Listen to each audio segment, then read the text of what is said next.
Hello, my name is Kyle Sirin, Customer Risk Manager with Arden Mills Solutions. As you are aware, grain prices have pushed higher the past several months and have accelerated significantly the months of December and January. This January USDA report only added more fuel to the fire. Simply put, demand is outstripping supply. If you'll remember from your Econ 101 classes, if we need to see more supply and less demand, we get this accomplished via higher prices. We will get more into the specifics in this video, as there are unique risks in 2021. Welcome to this edition of the Inside Scoop.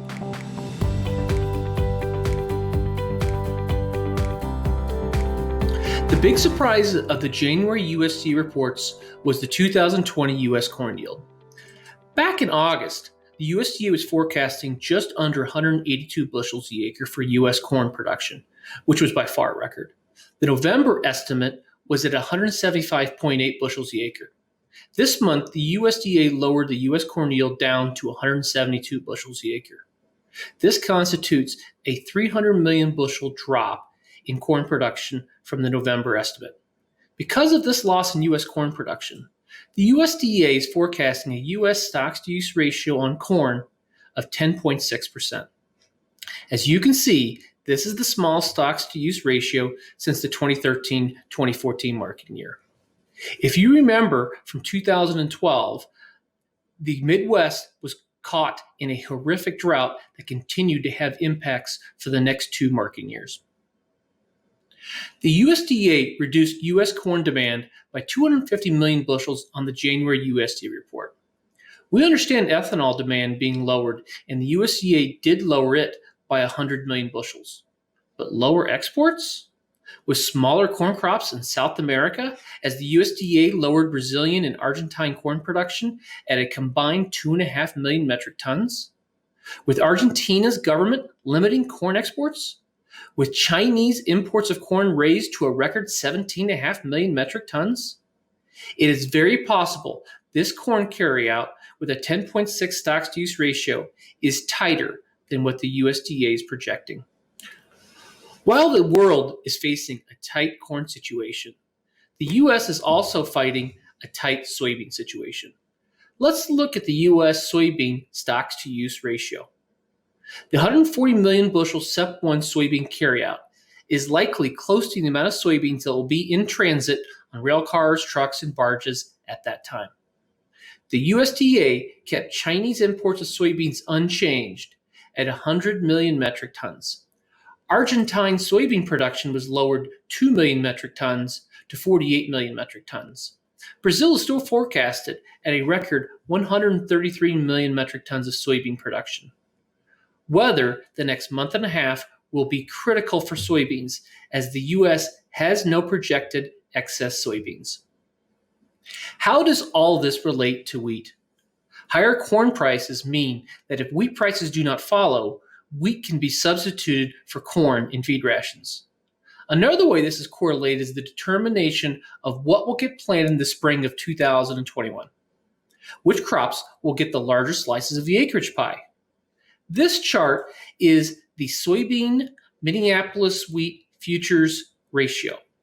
Nearby soybean futures are 230% higher than spring wheat futures. Farmers can make over $100 an acre more planting soybeans versus planting spring wheat in eastern North Dakota. Corn and soybeans are likely to take away acres from spring wheat this spring. This chart is the planted spring wheat acres over the past 20 years. As you can see, the record low in planted acres for spring wheat is 11 million acres back in 2017. With higher priced soybeans, there is a strong chance that we will see less than 11 million acres of spring wheat planted in 2021. A factor not mentioned in the USDA report, but does have significant impact, is the Russian desire to fight food inflation in their country. This chart shows Black Sea wheat futures in rubles per metric ton. Russia wants to keep the price of bread low and currently has an export tax of roughly $30 a metric ton on exports starting in the middle of February. This tax was created to slow down exports in an attempt to keep a lid on the internal wheat prices. Russian leaders will meet this week, and the rumors are that this tax could increase. We saw Black Sea wheat futures jump several dollars a metric ton before the USDA report as they were expressing concerns about increasing this tax. Russia is the number one exporter of wheat in the world. It can be argued that many exporters, specifically Australia and Canada, are going to be running at capacity exporting wheat in February. Less Russian wheat exports might have to be made up by U.S. wheat exports. Grain futures have jumped significantly since August. Back then, it looked like the U.S. might have difficulty storing all the corn it was going to harvest in 2020. With a smaller than expected crop and larger than expected Chinese demand, that story has been completely flipped on its head. Most concerning is even after such a large rally, there still appears to be more upside than downside to futures prices. As we said at the beginning, we need to ration demand and create more supply. Rationing demand when it comes to grains is difficult. Higher prices do not necessarily mean people eat less. With higher prices, consumers might buy more hamburgers at grocery stores instead of ribeyes, but the pounds of meat purchased are likely near the same. In 2008, we did not see food demand back off much, even though we saw all-time high grain prices. Relief is more likely to come via increased supply. This makes South American weather and the March 31st planting intentions report even more critical. If you'd like to discuss this further, please feel free to reach out to me. These are the most interesting times we've seen in quite a while, to say the least. Thank you for your business and hope you have a great day.